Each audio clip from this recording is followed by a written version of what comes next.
how to get funding for a short film.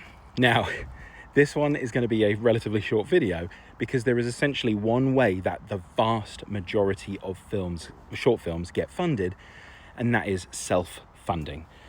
Now, there are a couple of different ways you can do that. If you're not somebody who has £1,000, £2,000 to spend on a film, then I would definitely recommend going and finding crew who will work on equity and giving them a healthy split, right? They're taking as much of a chance on this film as you are, and if it is successful, then you should all be paid for that. You should all see the value from that.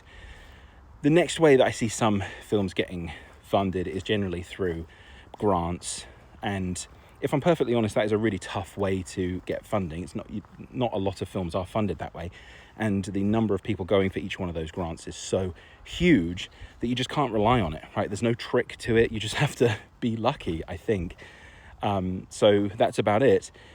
Now, there are some other outliers of people getting funding from, rich relatives or friends or somebody who thinks that their career might be one worth investing in, but sometimes something is so rare that chasing it is a terrible, terrible idea because you'll waste a lot of time and money.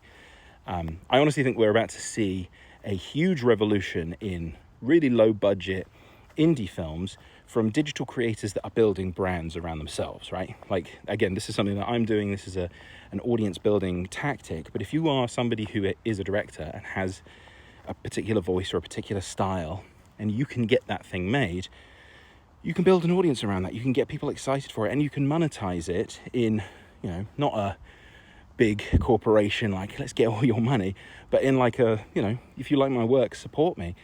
And I think that is tied into like a lot of digital creators on TikTok and Instagram are, creating PDFs and selling PDFs. And there's lots of other different ways to monetize an audience. But if you have a skill like that, there is a great way to do it with film. And I think we're going to see an explosion of people doing that.